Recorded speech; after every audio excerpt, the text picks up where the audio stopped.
Hey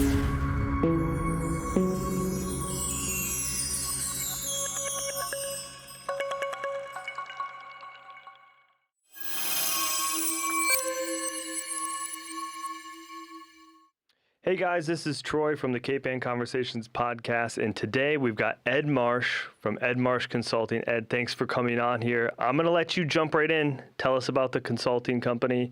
Tell us about yourself. Tell us how you got started. Yeah, well, thanks for having me, Troy. It's a pleasure to be here. A beautiful studio, great initiative by the Cape Ann Chamber, and I'm thrilled to be part of it. So, moved to Cape Ann when I was about 3, and grew up and went to school, and then went off to college and into the Army, and came back after I got out of the Army, and decided I wanted to learn selling. So kind of went through several businesses like many people do, as my career took some twists and turns, eventually became partners with a German company in their U.S. operation, set up a company in India as the euro became problematic and wanted a plan B, and spent a lot of time going back and forth to Germany and back and forth to India. And then in 2009 with the GFC, like many companies, mine experienced duress, and so I was looking at what would come next, and I was tired of running businesses and dealing with people, but I really enjoyed helping industrial manufacturers grow their business, sell internationally, build their sales teams, improve their marketing. And so that's when I set up my consulting company to help companies do just that sort of thing. And I don't want to forget this. You also run a podcast yourself. I do. You're a natural. Can you give us just tell us about the podcast really quick? Yeah, sure. It's called the Industrial Growth Institute podcast. It's got weekly episodes. You can find them on all your favorite podcast platforms as well as on YouTube. And what I do is I chat. I have conversations with people that bring really amazing bits of expertise in all areas of how a B2B company can improve its sales and marketing. So tell us how your consulting works for the businesses and what type of businesses you're typically working with. So I work with two kinds of businesses. One is a B2B company of any sort of, a reasonable size, say maybe at least $5 million. It has a sales team with a couple salespeople. They're wondering, could we be doing better? Then I work with industrial manufacturers, say 50 to 250 or $300 million on a much more holistic, strategic approach to revenue growth.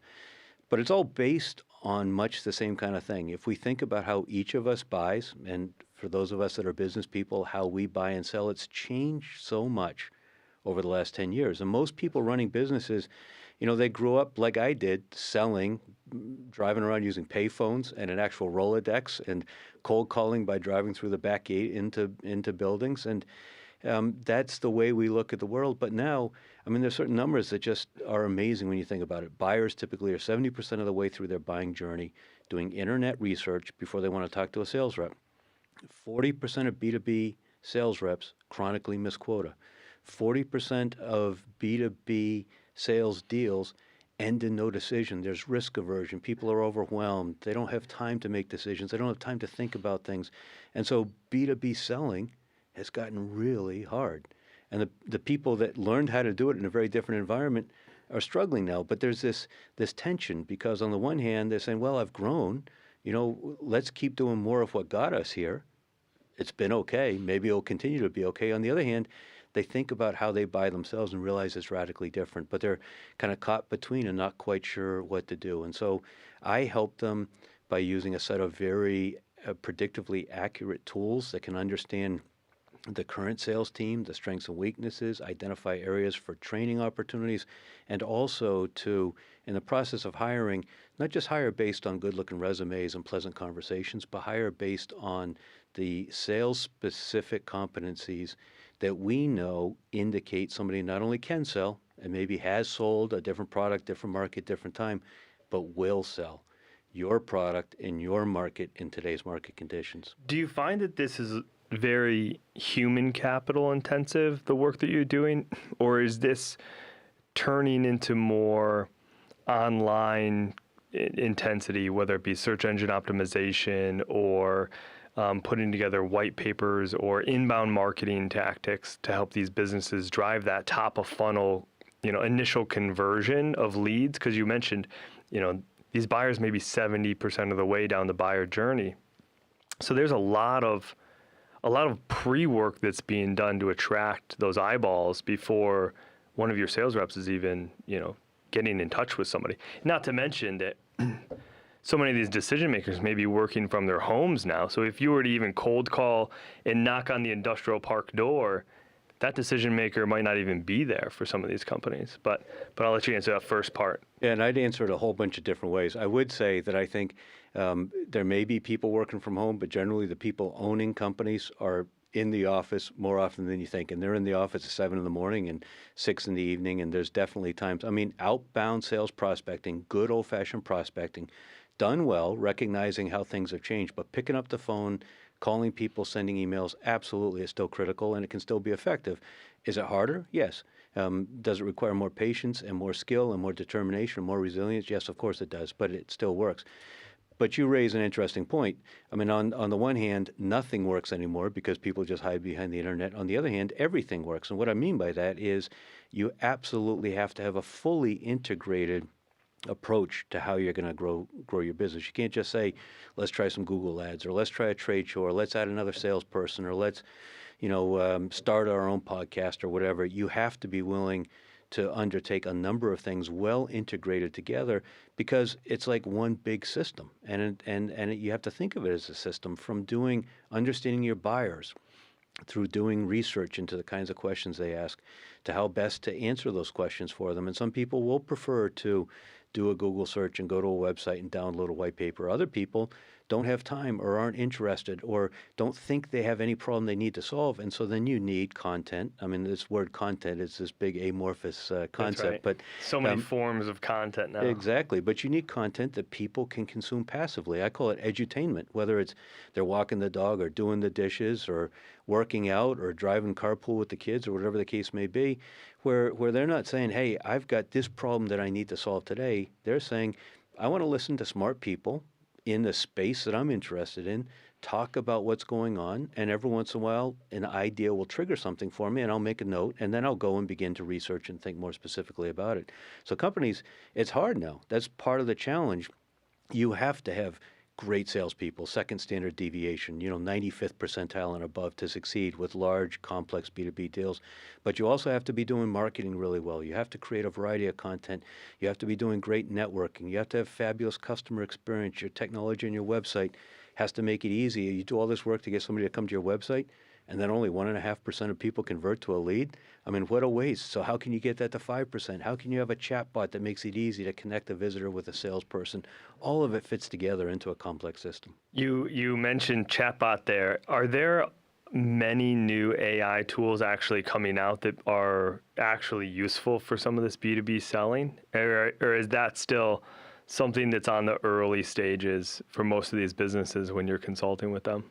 So I think there are a variety of AI tools that are useful, but I don't think any of them you can just plug in and walk away and let it work. A lot of people have been talking about that in regards to chatbots for a long time, and certainly helping people navigate a website can be an appropriate application where you've got a lot of information, helping people find what they want quickly, whether they're an existing customer or prospect or something as simple as that.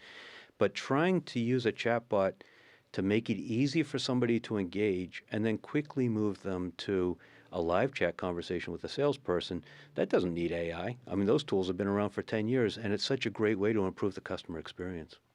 Yeah. Tell us a little bit about who you work with. I know you've got the Industrial Growth Institute podcast. You've worked historically with a lot of manufacturing companies, but you work with anyone that has a sales team that's just really developed or dedicated to growing their company through outbound B2B sales. But I'll let you use your own words on who could work with you. Yeah, so it's exclusively B2B. And I would say I work with companies on improving the sales team. They can be as small as having just 2 or 3 salespeople. If ownership and if the sales team is really committed to becoming, to improving in their craft and becoming more effective, holding themselves accountable, being disciplined, learning, being curious, then absolutely I can work with a team that small. My typical client is an industrial manufacturer, typically from 30 or 50 million up to about 250 or 300 million. But B2B sales teams right now, I enjoy helping them. And so if it's a decent sized company that's committed to it, then I work with them as well.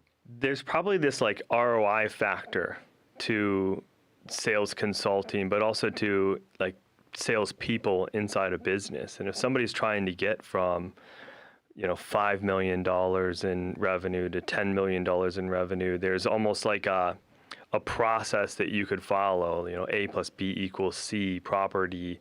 If we put in these online tactics plus these offline tactics, we can get to this sort of result. Can you speak a little bit about like how these companies should almost be looking at investing in the growth of their business? Because I feel like some of the conversations I have with business owners, it's extremely unrealistic, the return that they expect, and maybe also the timeline. Maybe it's unrealistic to expect to grow 30% in a year, but it's very realistic to grow 10% consistently for 5 years and exceed your goals too. Yeah, I mean that's a really tricky question, and there's a lot involved in it. And there's, at the end of the day, you can talk a lot and show people a lot and coach and role play, but if folks won't actually go out in the field and do it, then there is no return on it, and it's all just a mental exercise. I think that what companies have to understand is that there's an opportunity cost to continuing the same way they've done things because the market's changed around them. And so even if we don't stop and say, well, should we grow 7% or 15% or 30%? And that's, not just an academic question, because if you make something or if you deliver a certain service, there's a capacity. You can't just scale indefinitely like you can a software company that just puts out another license. So you have to be realistic and appropriate in how you want to grow. But you have to understand that the way you're doing it now probably what got you to where you are probably isn't what's going to get you to where you want to go because of how markets and buyers are changing. Yeah, so if you do nothing, it's more likely that your business is going to shrink because you're not converting your process to a modern process for the buyer. And if you're not sort of investing in the time and the training and the processes to capture that new audience, you're just going to shrink.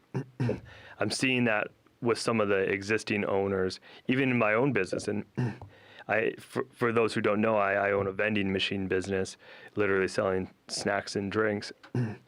But I've acquired a few routes where the previous owners refused to put credit card readers on the machines. Mm-hmm. And something as simple as that, people aren't carrying as much cash. Right.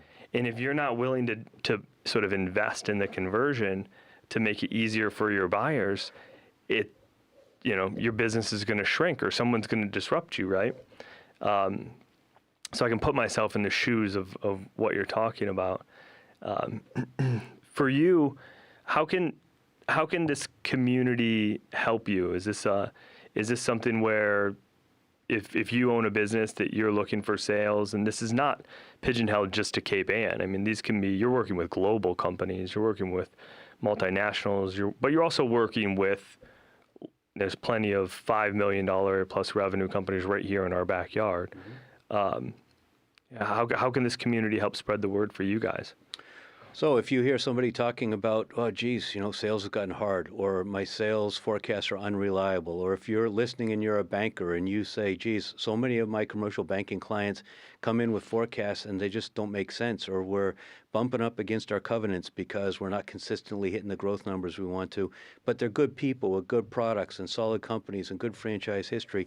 There's something there, and it just needs to be tweaked a little bit. So that's I think the kind of thing people can keep their ears open for people saying, geez, I need to grow, but I'm not quite sure what to do. The things that I've tried in the past, the things that I'm trying now don't seem to be delivering the results that I'm looking for. And when somebody reaches out to you, it's Ed setting up a call with them, whether it be a virtual call or if they're local enough, you can go visit them in person, have an initial conversation about what their goals are, what they're trying to achieve, learn about their business, and you'll figure out how to work out an engagement if it works.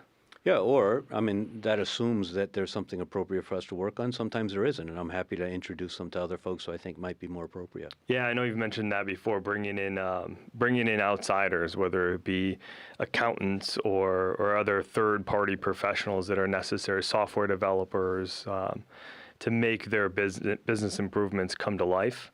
How long is a typical engagement for you? So we can actually run something like an MRI on a sales team over the course of a month and have a very detailed understanding of the current sales team, strengths and weaknesses individually and in aggregate for the entire team in the company. And that's a matter of a month. Now, based on what we learned then, we have to decide what's involved, what resources are going to be required, what length of time in order to try to train and coach through some issues, in order to perhaps find some new salespeople that are going to bring very specific sorts of skills to the team. And that kind of thing can take, 6 to 12 months as an initial period. It takes time to change behaviors. It takes time to get people to try things and grow accustomed and comfortable doing things that they're initially uncomfortable with. Yeah, and then follow it through, right? Absolutely. Right. Even if you put a salesperson in place, it's, they may not play out, and you may be replacing that salesperson 6 months later. Yeah, that's absolutely true, but that's a huge part of what I talk about doing because the failure rate in hiring sales is so extraordinarily high because people hire based on resumes are only 28% predictive of sales success. Personality and behavioral tests are something like 30% predictive. And so we're making decisions, unstructured, typical interviews where you sit down and talk to somebody. Well, that seems like a nice person. And, well, she knows somebody that went to school the same place I went or whatever. Well, guess what? That's got nothing to do with actually doing the hard work at 7 in the evening and 5 in the morning and traveling and staying in hotels and getting in front of people that don't want to talk to you and building rapport and working complex deals over time. So you need to actually screen for those. And that's where a predictively accurate sales candidate assessment comes in. Is it infallible? Do you have a 100% hit rate hiring? No, absolutely not. But it's substantially better than what most companies are accustomed to. Combine that with great, well thought out 16 weeks of onboarding and some other best practices to make sure that when you find a great person, you bring them in, make them part of the team, and make sure they succeed quickly. If you do all that stuff well, the hiring can be substantially more, reliable. So if you're listening to this and you hired your last salesperson because they were related to your cousin Steve, it is imperative that you call Ed Marsh Consulting and reach out to them and have them actually help you put in a real process for improving your sales team, not just from hiring, but holistically. Ed, give us some ways that people can get in touch with you. Is the website edmarshconsulting.com? That's the best place, edmarshconsulting.com. I would say also LinkedIn. I think increasingly people are active on LinkedIn. You'll find me, Ed Marsh, on LinkedIn. I think I have Greater Boston as my location. Ed Marsh Consulting is the company. You can find the Industrial Growth Institute podcast on LinkedIn as well. And so you can find me through those. And if you see, there's a few Ed Marshes. I'm the one that has the American flag after my name when you search on LinkedIn. There we go. So we'll look for you on the website. We'll look for you on LinkedIn. And we'll look for you in the chamber. Perfect. And around the North Shore too. I'm active in Ipswich. I was a VFW post commander. I'm a member of the CERT. I've coached youth sports for years and treasurer of the Fish and Game Club. So I do a lot of stuff around Cape Ann and Ipswich as well. Oh, that's fantastic. I'm a striper fisher out of the Essex River, but my son would tell you that we would rather catch bluegill in Chabaco Lake and take a dive too. Right. Ed, it was a pleasure to have you on here, bud. I Great look forward conversation. to sharing this with everybody. So yeah, thanks for having me. Thanks for chatting. yeah, we'll talk soon.